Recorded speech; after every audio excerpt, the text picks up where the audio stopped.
Hello दोस्तों, आज मैं लाई हूँ आपके लिए 10 दमदार इंग्लिश वर्ड जो इंडिया के न्यूज़पेपर जैसे times of India, Hindustan times में रोज आते हैं।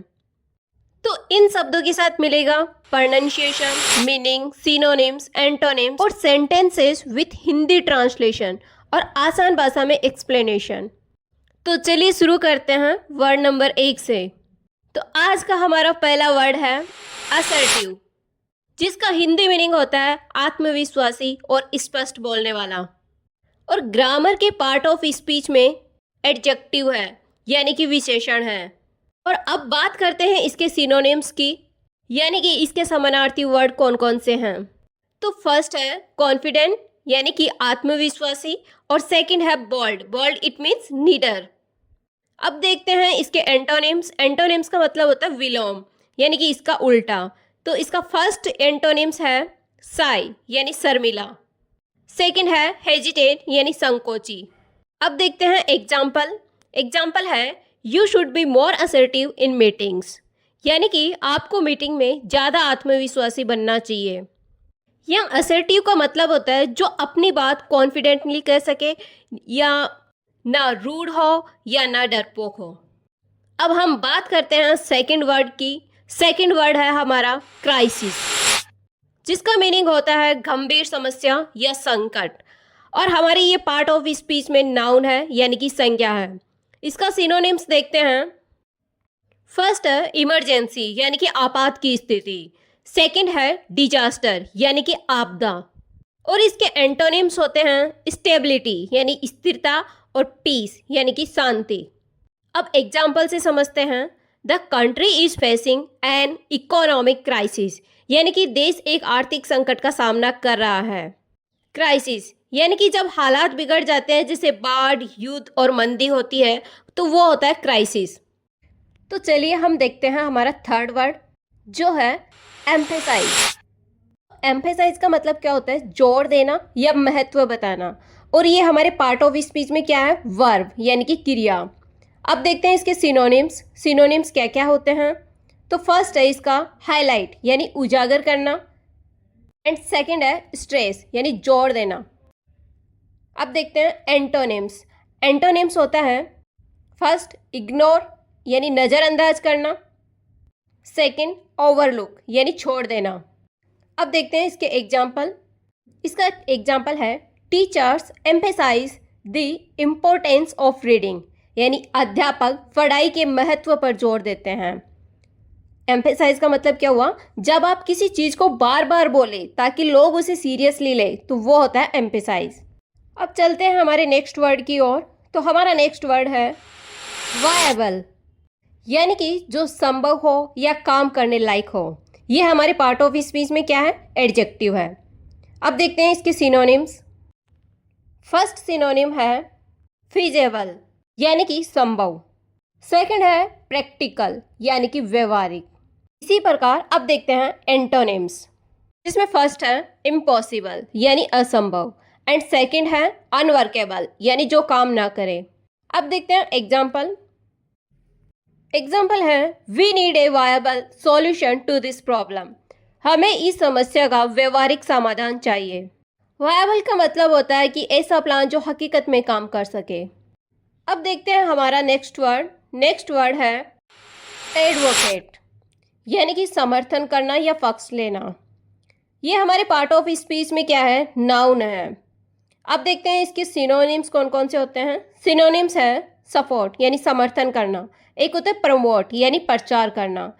अब देखते हैं एंटोनिम्स। एंटोनिम्स वन है अपोज यानी विरोध करना, सेकंड है रिजेक्ट यानी अस्वीकार करना। अब देखते हैं एग्जाम्पल। एग्जाम्पल है सी एडवोकेट्स फॉर ह्यूमन्स राइट्स, वह महिलाओं के अधिकारों की पक्षधर है। यानी कि जब आप किसी कोज के लिए बोलते हैं जैसे ह्यूमन्स राइट, तो आप इसे एडवोकेट करते हो। अब हमारा नेक्स्ट वर्ड है इनएविटेबल, यानी कि जो टाला नहीं जा सकता, यानी कि निश्चित है। ये हमारे पार्ट ऑफ स्पीच में है, एडजेक्टिव है। सिनोनिम्स होते हैं अनअवॉइडेबल, इससे बचा न जा सके, और एक और होता है सर्टेन यानी कि निश्चित। अब इसके एंटोनिम्स देखते हैं।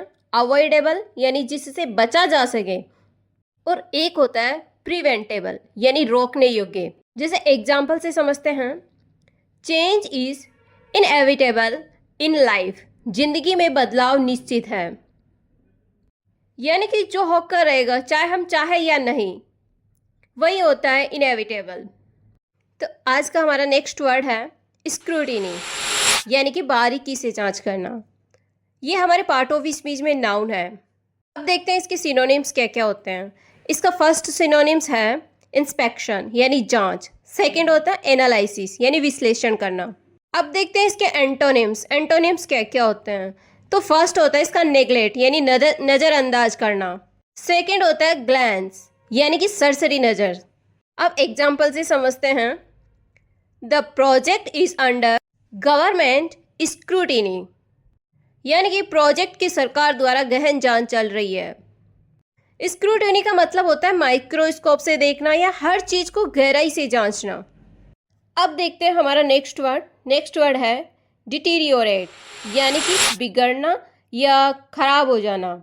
ये हमारे पार्ट ऑफ स्पीच में वर्ब है। इसके सिनोनिम्स देखते हैं। फर्स्ट है डिक्लाइन यानी गिरावट आना, एक होता है वर्शन यानी कि खराब होना और खराब होना। अब इसके देखते हैं एंटोनिम्स। एंटोनिम्स क्या क्या होते हैं। फर्स्ट है इम्प्रूव यानी सुधारना, एक होता है स्ट्रेंथन यानी मजबूत बनाना। अब इसके एग्जाम्पल्स देखते हैं। एग्जाम्पल देखते हैं एक, her health deteriorate after the illness, यानी कि बीमारी के बाद उसकी तबीयत और बिगड़ गई। यानी कि कोई भी चीज़ है वो धीरे धीरे गिरती जाए तो वो क्या होते हैं, डिटीरियोरेट। अब हमारा नेक्स्ट वर्ड है ट्रांसपेरेंट, यानी कि पारदर्शी या स्पष्ट। ये क्या होता है पार्ट ऑफ स्पीच में एडजेक्टिव। इसके सिनोनिम्स क्या होते हैं। एक होता है क्लियर यानी साफ, एक होता है ओपन यानी खुला। एंटोनिम्स इसके होते हैं। फर्स्ट है ऑफेक, ऑपेक यानी कि अस्पष्ट। क्या होता है इसका प्रोनाउंसिएशन दोबारा देख लीजिए, ऑफेक, ऑफेक। नेक्स्ट होता है इसका दूसरा एंटोनिम्स सीक्रेटिव, सीक्रेटिव यानी गुप्त रखने वाला। अब देखते हैं इसका एग्जाम्पल। एग्जाम्पल क्या होता है, the government should be more transparent, यानी कि सरकार को और अधिक पारदर्शी होना चाहिए। अब देखते हैं ट्रांसपेरेंट का मतलब क्या होता है। इसका मतलब सिर्फ शीशा ही नहीं होता, इसका मतलब होता है जैसे कोई आपका कोई काम है, आपकी बात है, वो एकदम साफ होनी चाहिए। अब हम देखते हैं आज का नेक्स्ट और लास्ट वर्ड जो है कोलैबोरेट। कोलैबोरेट यानी कि साथ मिलकर काम करना। ये हमारे ग्रामर में क्या होता है, वर्ब होता है, यानी कि पार्ट ऑफ स्पीच में क्या है, ये वर्ब है। अब देखते हैं सिनोनिम्स। सिनोनिम्स होते हैं इसका कोऑपरेट यानी कि सहयोग करना, एक होता है टीम अप यानी टीम बनाना।